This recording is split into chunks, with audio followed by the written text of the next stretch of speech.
Good morning. Today, Morning. let's begin with the last part of this module 2, that is oscillators. So, they have included oscillators also as part of module 2 only. They have included only qualitative analysis of oscillators, and that too, basically, we have to study only FET based phase shift oscillator and LC and crystal oscillators. These are the things which are included in your syllabus basically. And he mentions it is qualitative analysis. Unfortunately, we'll not do much of derivations here. But whatever little formulae we need to remember, so much it's better if we try to do it.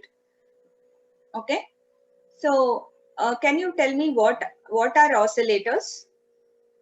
Anybody? What are oscillators?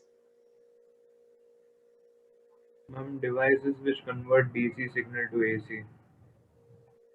Okay, one way of defining oscillators, it's right.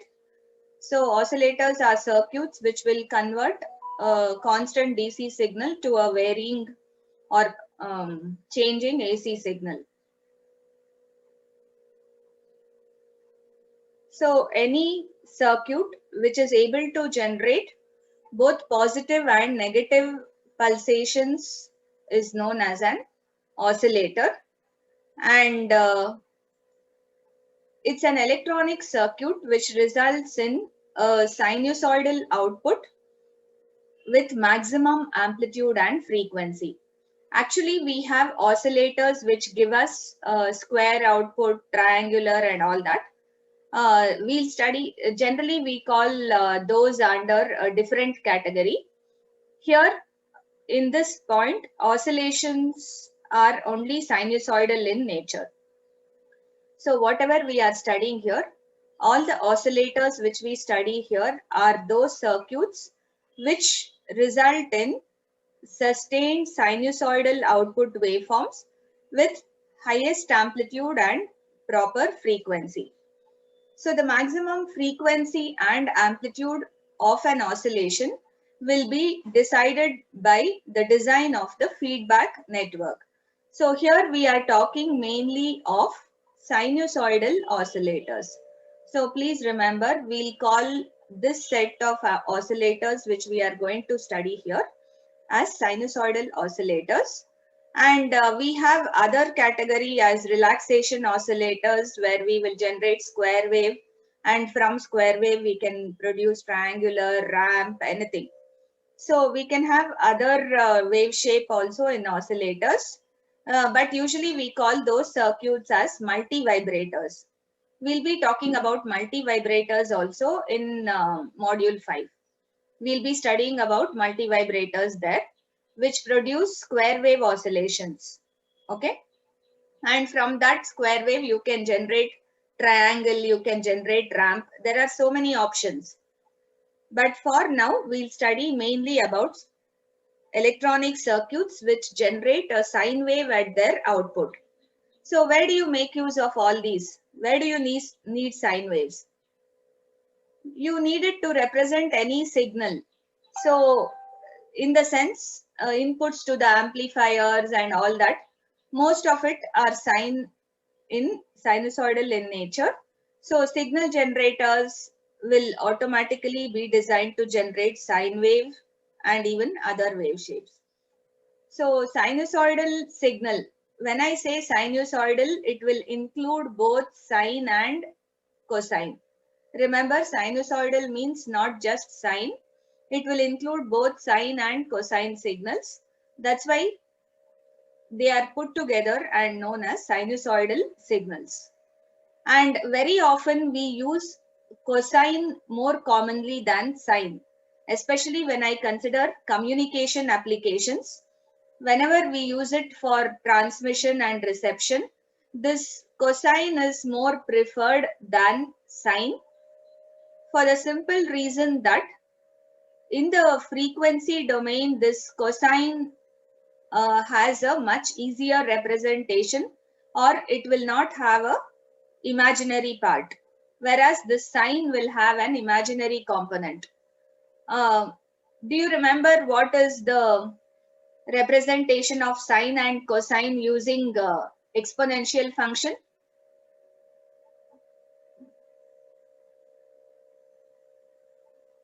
How do you represent cos theta using exponentials? E power?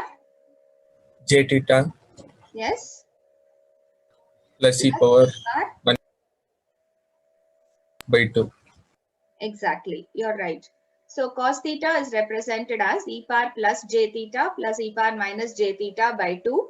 And whereas sine theta can be represented as e power plus j theta minus e power minus j theta by 2j. So you can clearly see there is an imaginary component in this sinusoidal representation.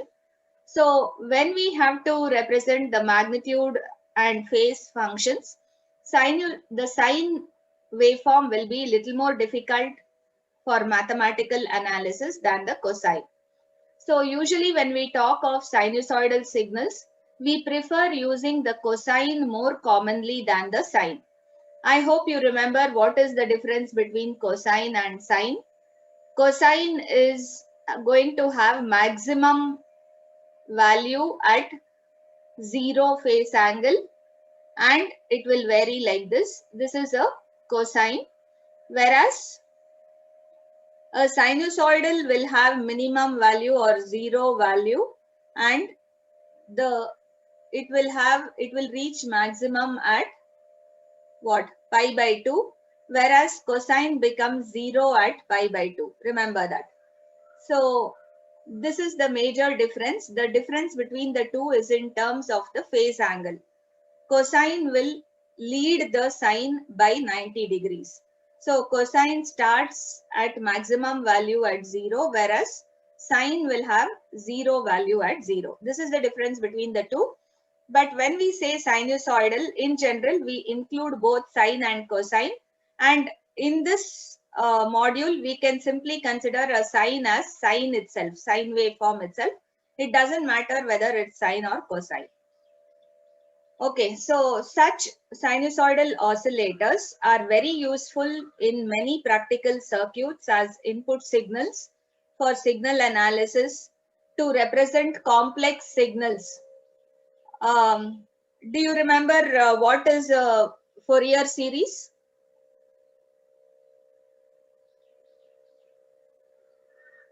What is the main application of Fourier series?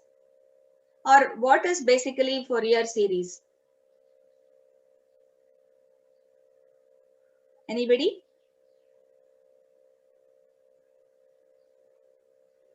It's used to represent periodic signals in sine and cosine waveforms. Right, Aditi. You can express any signal, any arbitrary shaped signal as a sum of sines and cosines. So remember the Fourier series expression is A naught plus an cos 2 pi nt by 2 plus bn sin 2 pi nt by 2. So any given arbitrary shaped waveform, whether it is a square wave, whether it is a waveform without any shape, like your audio and video signals, you can have any shape in the waveform. Any arbitrarily shaped random waveform can be expressed as a sum of sines and cosines. So we will have one cosine of this frequency, one sine of this, one sine of this. All we'll be writing it as a sum of many sinusoids with varying amplitudes and frequencies. So finally, when I add up all this, I should be able to get this arbitrarily shaped wave. That's the main advantage of for writing Fourier series. So you can see that another main usage of sinusoidal signals is in expressing any arbitrary shaped waveform as a sum of sinusoids. So that is another major advantage. Any shape can be represented as a sum of sines. Okay. So there are many advantages to using sines.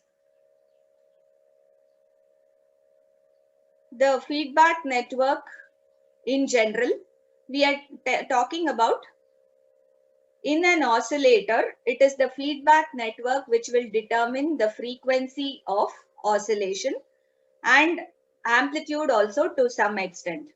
So what type of feedback network you're going to use? Without feedback, there is no oscillator. It depends on the design of the feedback network for you to fix up on the amplitude and frequency of the sinusoidal waves which are generated. And what do you have in the feedback network normally? You're going to have combination of resistors, inductors and capacitors.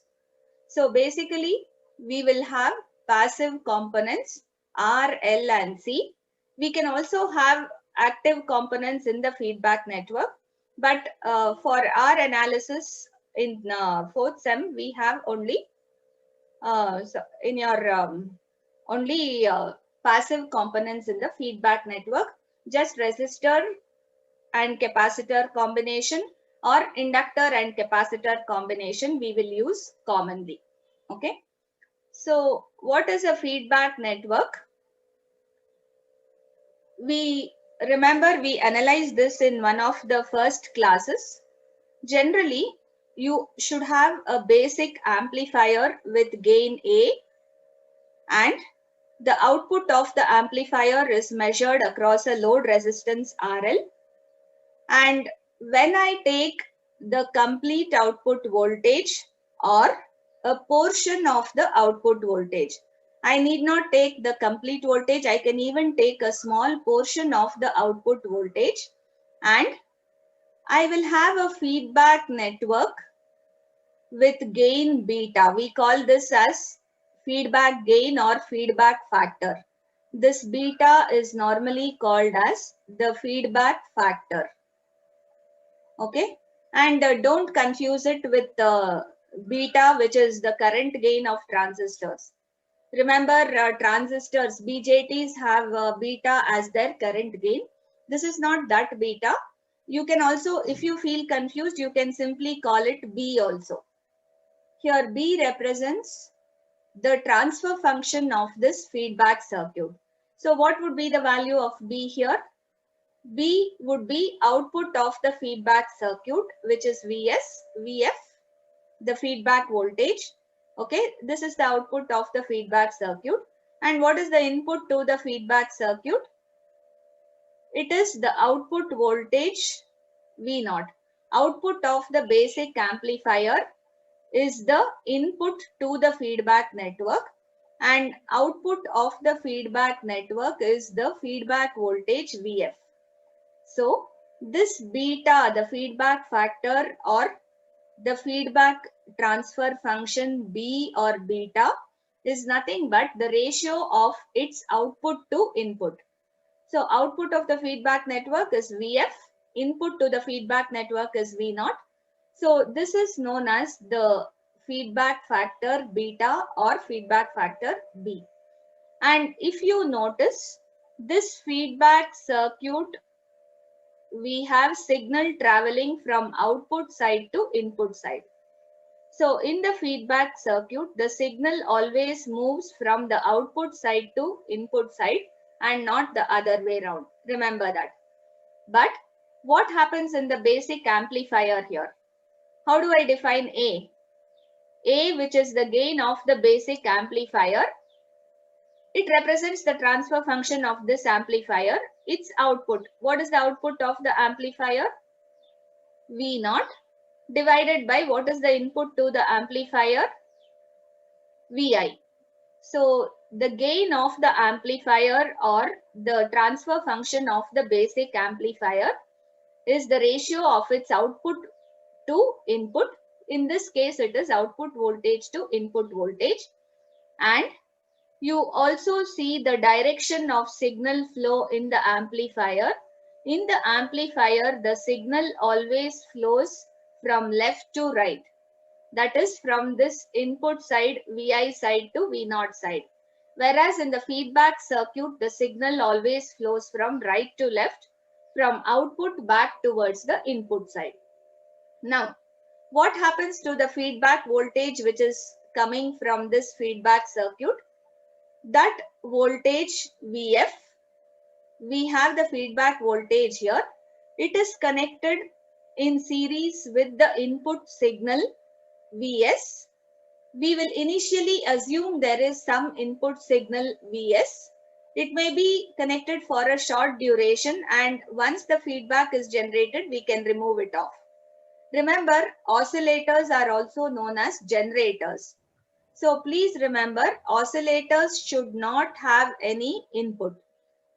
So usually what we do, we initially generate or connect an input for a short time duration, and once this amplifier works, output is generated and feedback is generated, that input signal gets removed. Okay, but please remember, we will simply consider this so that we will get an expression initially. But in oscillators, Vs is not present. Remember this, very, very important. In oscillator circuit, no input signal will be connected. Vs is absent, or Vs should not be connected. Only by feedback this circuit works. So it is a self-generating circuit where it will generate a sine wave of a particular frequency. Now, coming to how it will generate that sine wave and how that frequency is chosen. It can generate a sine wave even without the input signal because of the basic property of electronic circuits, where noise is generated in electronic circuits. So please remember, noise acts as the starting signal for oscillators. Starting signal or input signal, Vs. So no Vs is connected in the circuit means, how do I have, there should be some signal to start off the oscillations. Especially if I consider, I'll talk about different types of oscillators, especially when we consider RC oscillators, where the feedback circuit consists of resistor and capacitor combination. We need to have noise as the starting signal for oscillation generation. And what is noise? Do you know what is noise? Noise is unwanted electrical energy which consisting of all frequencies. Please remember this. Noise is unwanted electrical energy which will have all frequencies but of very low magnitude. The magnitude of this noise is very, very small. It will be in micro or millivolts. The amplitude of noise, please remember, will be in micro or millivolts. And if I have to show you the representation of noise, it will be something like this. It can include high frequencies, low frequency, medium. So it's a random signal which will include almost all frequency components. And this noise is always present in all electronic elements, especially in resistors, capacitors, and so on. Even at room temperature, R and C, even at room temperature, exhibit noise or have noise. Please remember this. So this slight hum or noise-like signal, why will this happen? Because of the movement of electrons in these components. See, whenever there is a current flowing, or just even at room temperature without current flowing also in resistors, when the temperature goes a little high, electrons will start moving randomly. Because of random movement of electrons, you will have noise generated in almost all electronic devices. Okay. and that noise is acting like the starting signal. And remember, when that noise passes through the feedback circuit, in the feedback circuit, I am going to use a component which is frequency dependent. Say I have R and C in the feedback circuit. Among R and C, which is the frequency dependent component? C. C. Here C is 1 by 2 pi Fc. Remember, if you choose, 1 by 2 pi F xc.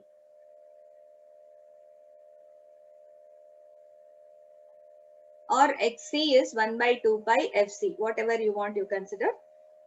If you choose the correct value of the capacitor C, then it will pass on only certain frequencies. Remember, for every capacitor, it is dependent on frequency. So based on the value of C chosen, the frequency will change. Hence, if I use a frequency dependent element in the feedback circuit, I can choose one particular frequency component of this noise. I told you noise has all frequencies and it is sinusoidal in nature usually, and it will be of very low amplitude. The amplitude of noise will be milli or microvolts basically. When such noise which is generated in the feedback circuit, in the amplifier anywhere, whenever that noise is fed or passes through a feedback circuit, the frequency dependent capacitor will enhance only a particular frequency of the noise. So say based on this C value and R value, only one frequency component of that noise signal is chosen and it is given as feedback here. And remember that feedback signal acts as input to this amplifier. Now the amplifier will multiply this feedback signal Vf with a gain A. You will generate an output V0. That V0 is again fed back to the feedback circuit. Again, this feedback circuit will choose particular frequency component. Anyway, that component has already been chosen and it is coming back. So it will pass on that component again as feedback. Again, this amplifies. So this continues in a cycle like this. So you'll start off with a small amplitudes, and as the signal passes multiple times through this feedback loop, its amplitude goes on increasing until it reaches a particular level, after which it remains stable. Once it reaches a particular level, this amplitude cannot build anymore or it can't increase. And this limit will be set by the onset of saturation in the active device. Onset of saturation in the active device which is used. If I use BJT, then the saturation voltage, see, if you have a BJT, the voltage at which this BJT saturates will be this VCC, or I can say almost 90% of VCC. Similarly, if I have an FET, the voltage at which this FET saturates will depend on VDD, the DC voltage which we give. So approximately we can assume the highest amplitude which we can reach is dependent on this DC bias voltage VCC or VDD which we connect to the active device. Remember, for any active device to work as an amplifier, you have to first bias the circuit. Biasing the circuit is giving DC voltages through resistors. Once you establish a DC operating point, a fixed voltage and current, a fixed DC voltage and current, only then you will give the AC voltage which can be enhanced in magnitude or amplified. We saw all that. We saw the working of basic amplifier. Now, So remember, these oscillations will start building up in this closed loop. Slowly, as the signal moves through this loop multiple times, you'll see its amplitude will get magnified or increased with gain A every time. Again, feedback will come. Feedback will take only a portion of the output and it will pass it back to the input side. Again, it will amplify. So this continues until the amplitude reaches the saturation level of the device, after which it will remain constant and it will generate stable fixed amplitude sinusoidal oscillations. Okay, so it's going to generate stable oscillations once it reaches a fixed level, and that fixed level is based on the DC voltage which we connect to the active device in the amplifier circuit. Now, coming to this feedback circuit, please remember the input signal usually doesn't exist, and for oscillators, whenever we are talking about oscillators, this input signal should not exist, and this feedback signal itself will act as input and it will continue multiple times in order to generate oscillations. And one more thing what you should remember, the frequency of oscillations will be decided by the frequency dependent element in the feedback circuit. So if you have an L or C, usually the frequency dependent elements are inductors or capacitors. Their value will be determining some particular frequency. So the required frequency component from the noise signal will be selected because of this C or L, and then that particular component is fed back to the amplifier and amplified till stable sinusoidal oscillations are generated. Is this concept clear? Do you have any doubts with this? And No, ma'am. one more important thing is the feedback will be positive in nature. So oscillators will always work with positive feedback. What is the difference between positive and negative feedback? Positive feedback, I told you, will add on to the input signal. So whatever input signal you have, if it adds on to that input signal, we call it, or if it tries to increase the magnitude of the input signal, we call that as positive feedback. In this case, anyway, the input signal doesn't exist. So whatever feedback we are giving, that itself will act as input. Hence, surely it is positive feedback. So please remember,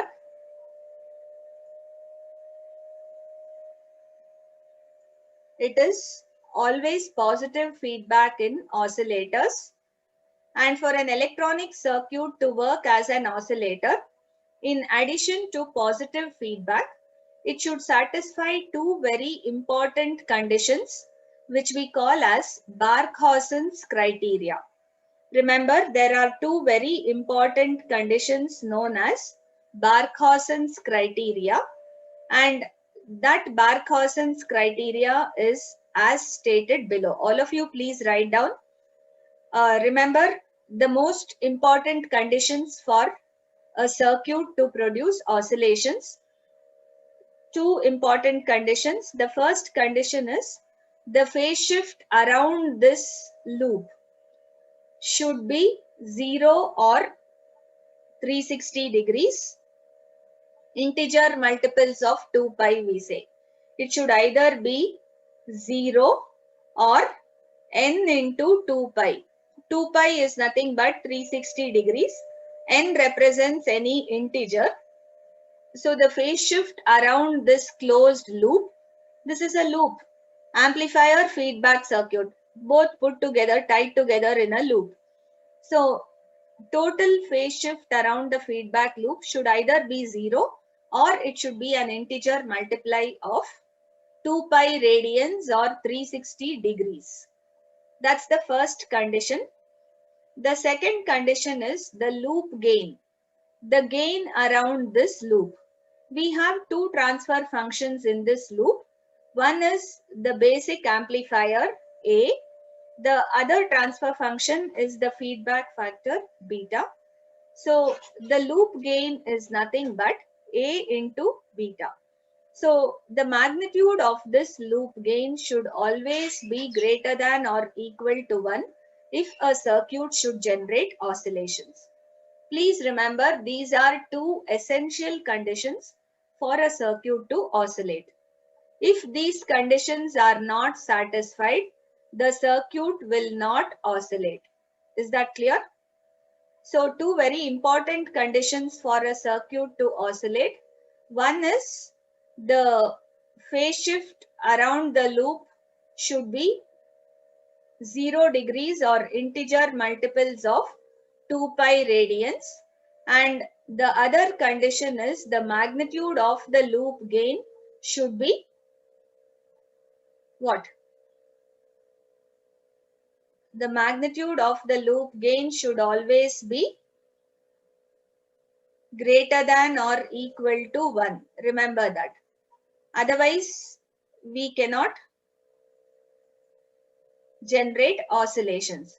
So, this A got erased. It's the magnitude of the loop gain which should always be greater than or we usually say it should be 1, but we always choose a value a little greater than 1 because remember, if we make it 1, then it should always have some high signal to start off. Remember, we start off with a low amplitude signal. So initially we want the amplifier to increase the magnitude of that low amplitude signal, and only when it reaches a particular level, it should remain constant. That's why we usually choose this A into beta to be greater than 1. Okay. In all practical circuits, the value of A beta will be greater than 1. Next, let me talk about the classification of oscillators. Classification of oscillators. Let's say first thing is based on component used. So based on the components used, I can have RC oscillators, LC oscillators, or crystal oscillators commonly. RC, LC, or crystal oscillators. Other than that, if we want oscillations of higher frequency, we have microwave oscillators also. So microwave devices like reflex klystron, magnetron and all can be used. Anyway, that you will study in a different subject. When you study microwave and antennas, you will be studying about microwave oscillators. So these are the various components which are normally used to generate oscillations. So as I told you, it is obvious from the name itself. If I use R and C, if resistor and capacitor combination is used in what? Feedback circuit, it is an RC oscillator. If inductance and capacitance combination is used in feedback circuit, it is an LC oscillator. If a crystal is used in the feedback circuit, all of you know about piezoelectric crystals, right? Can you give an example of a piezoelectric crystal?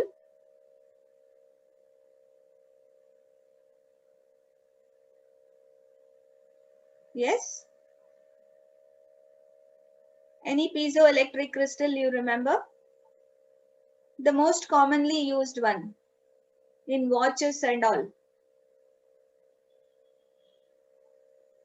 Quartz. Quartz is the most common piezoelectric crystal, and that crystal can be used to generate sinusoidal oscillations very effectively. It is one of the best or stablest oscillator circuit which we can generate. It is also used for clock circuits in digital also. Anyway, and microwave devices, as I told you, will be discussed in a different subject. In this chapter, we'll be talking about RC oscillators, LC oscillators, and crystal. All these three we are going to talk about. Next, if I want to classify based on the frequency range of oscillations generated. So what is the frequency range of the sine wave which is generated? You can have audio frequency, radio frequency, and microwave or higher, microwave or greater than that. Say for cellular, mobile, satellite, and other things, I'll have higher frequencies. So microwave and higher, I'll put it in a common range. Anyway, we are not going to study that for now. We'll basically be talking about audio frequency and radio frequency. You remember what is the audio frequency range? How much is the audio frequency range? Usually 20 hertz to 20 to 20,000. 20,000 hertz or 20 to 20 kilohertz is the range at which we can hear or transmit audio signals. This is the audio frequency range.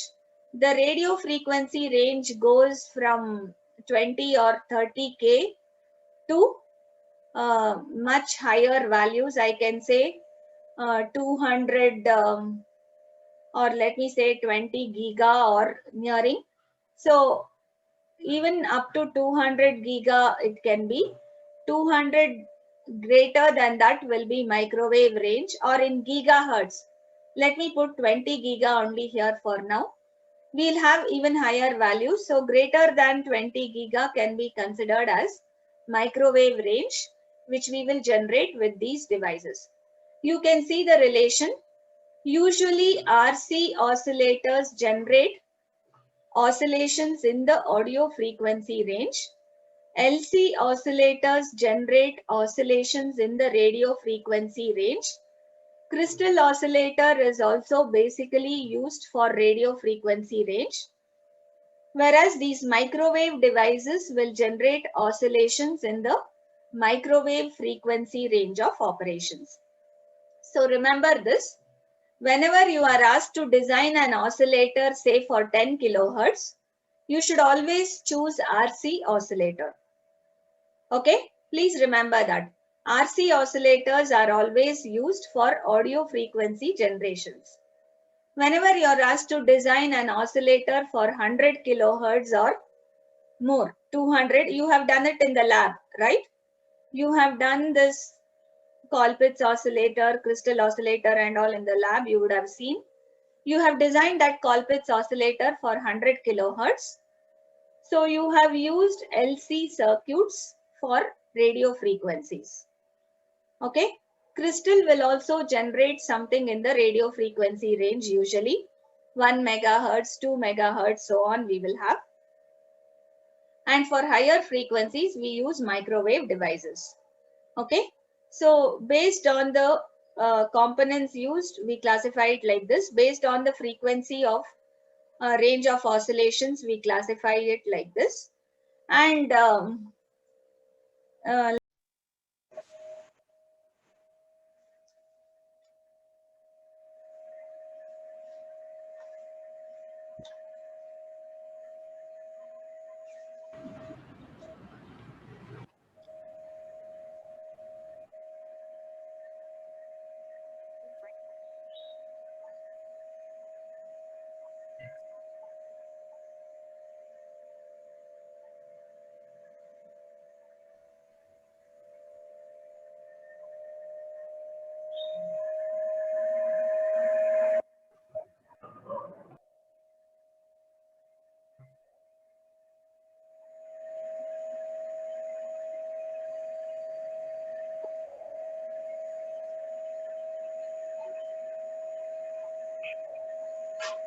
Okay, the third type of classification is based on the method or technique used to generate oscillations. Based on the method or technique used to generate oscillations, I can have what? Linear oscillators and non-linear oscillators. So linear oscillators usually generate sinusoidal waveforms, okay, and they use the what? Principle of resonance. They use the principle of resonance to generate oscillations, okay. Usually we use combinations of that's what, resonance and noise to generate oscillations. As usual, you will use combinations of RC and LC circuits, and if you use crystal, it will automatically all can be used to generate this type. Nonlinear oscillators, as the name indicates, will generate non-sinusoidal waveforms like square wave, triangular wave, ramp,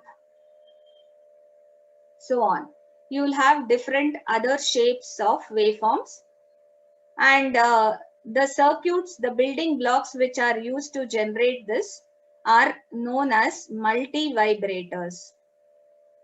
So the principle of operation uses change between two different levels, which is determined by multi-vibrator circuits.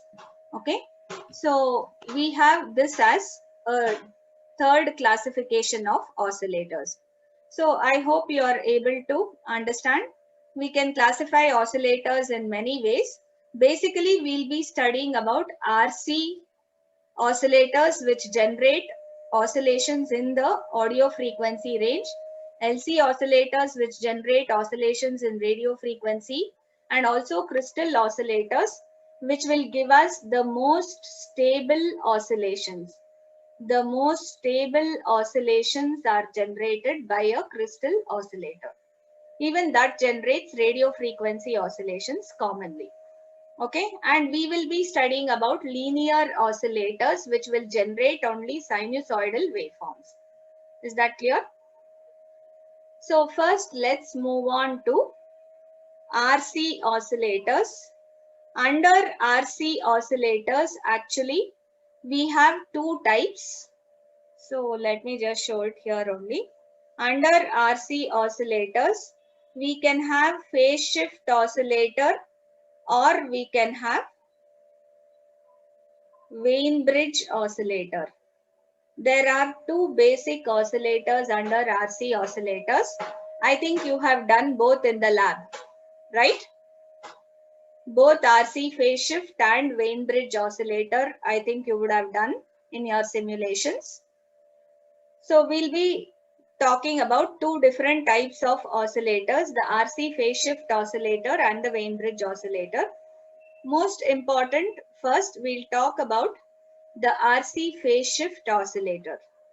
Look at this example circuit. This has a basic amplifier. I told you amplifier is always written like a arrowhead because it indicates the direction of signal flow from input to output. In an amplifier, always signal flows from left to right. So you can always remember this is the direction of signal flow, and the gain of the amplifier here is minus K. Whatever is the gain we have written, why minus? It indicates that there will be 180-degree phase shift between the input and output of the amplifier. So if the input signal here is Vi, the output what I am going to get will be minus V0. In other words, if input signal has a phase like this, the output signal will be reversed but amplified. Is this clear? That is known as a phase reversal, and that's why in all the gains we have a minus sign indicating a phase reversal between input and output. And you see this amplifier, we can replace it with an FET based amplifier circuit. We have studied FET common source amplifier I can use here, or I can use a BJT common emitter amplifier. Anything I can use to replace this triangle, this arrowhead. And the output of this amplifier is brought back as input to this RC circuit, which is nothing but the feedback circuit. See here, the feedback circuit has three sets of R and C. We call it as an RC ladder because it is in the shape of a normal ladder. This is called as an RC ladder. We have three sets of RC network connected back to back, which acts like the feedback circuit in this oscillator. And the output is fed to this feedback circuit. Here we feed in the output, and the output of this feedback circuit would be VF, which acts as the input to the amplifier, which gets amplified, and again output is fed back, and this is how it continues in a loop. And what is the job of this feedback circuit? Why should you have only three RC? Is it compulsory that I should have only three RC networks in the ladder? Can I have two? Can I have four? Any idea? What is the phase that can be generated by R and C?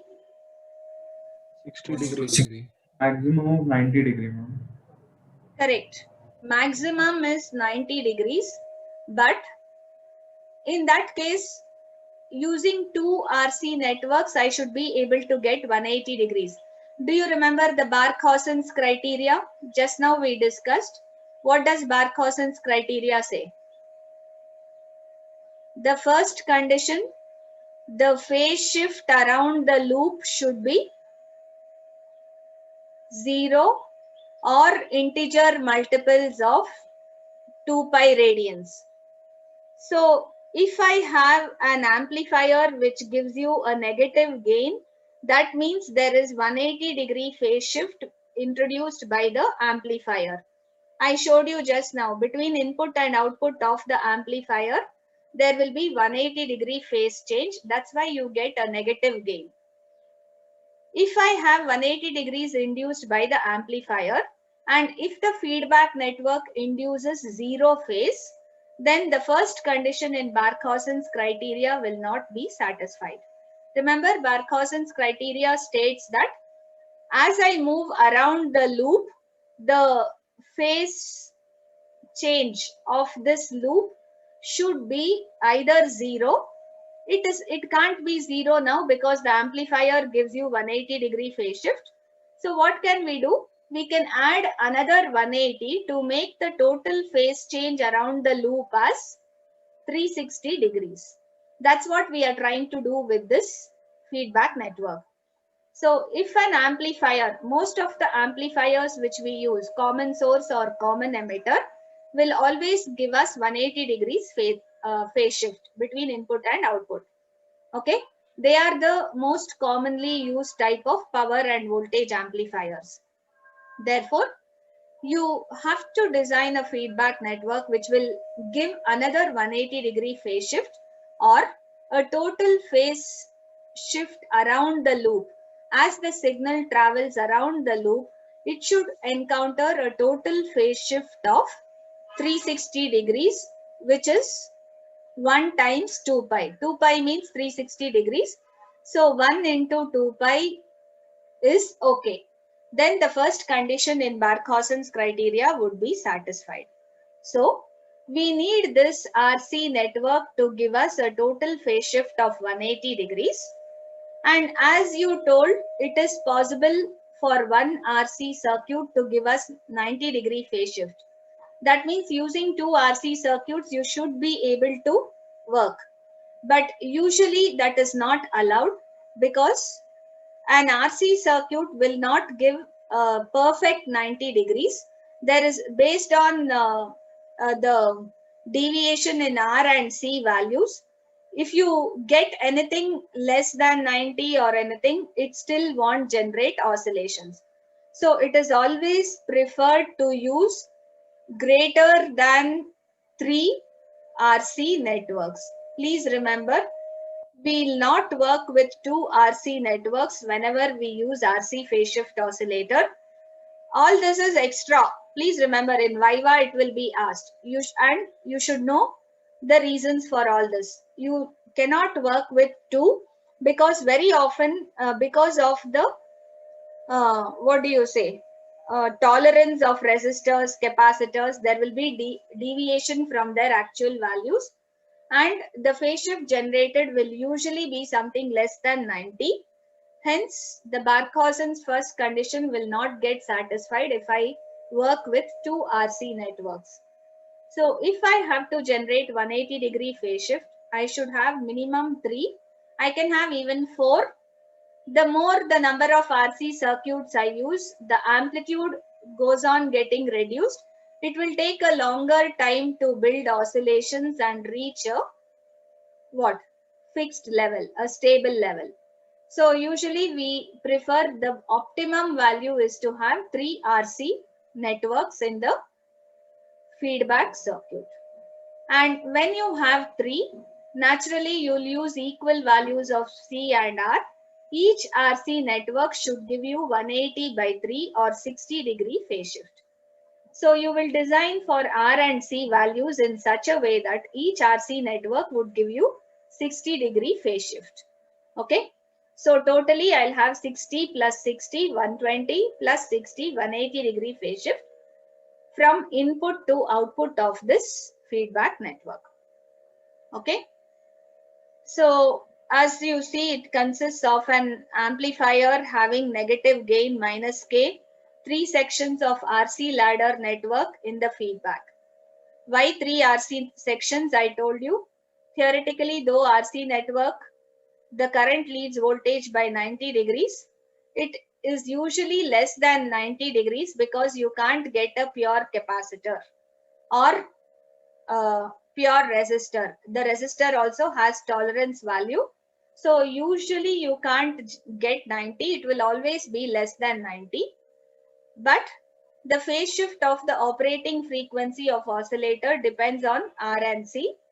Hence, minimum 3 RC sections are needed to get 180-degree phase shift, and each RC section you'll be getting 60 degrees each. See here, if the input to this feedback network is in this direction, the output will be exactly in the opposite or reversed in phase. And you should remember the input signal can have multiple frequencies. We said the noise can be the starting signal, it can have multiple frequencies. But because of the frequency dependence of this capacitor, only one particular frequency will be selected and provided at the output. Among all these multiple frequency signal, in the first time, it will select only one particular frequency depending on the value of C. And that will be given to the input of the amplifier, amplified and further passed through the feedback loop. Okay. So this is how RC phase shift oscillator works. The RC phase shift oscillator, which is included in our syllabus, is the FET based phase shift oscillator. We have shown a simple FET circuit, FET amplifier. I have not shown the biasing resistor, but assume that you can have a biasing resistor RG here. It won't make any difference. You can still keep a biasing resistor. And we have a source resistance. Remember, a source resistance is also known as degenerative resistance because it helps us in stabilizing the Q point. Whenever there is source resistance in a circuit, the Q point is stabilized. So RS is important. And if I use a bypass capacitor across RS, that means I'm removing any negative feedback because of this RS. Any voltage across this RS will be part of the output voltage. Remember, this whole thing from here to here is your output voltage. That output voltage is divided across the drain source voltage and the voltage across this RS. So naturally the voltage across RS is portion of the output, and that voltage will appear in the opposite direction of the input. So any voltage across RS will provide negative feedback in the circuit. We don't want negative feedback in an oscillator. That's why we will use a bypass capacitance across RS. Whenever I want to avoid negative feedback, I have to connect a large capacitance across this source resistance so that I will be avoiding the negative feedback in the circuit. Is that clear? So I think we will analyze the working of this oscillator in the next class. Can you all drop in your USNs?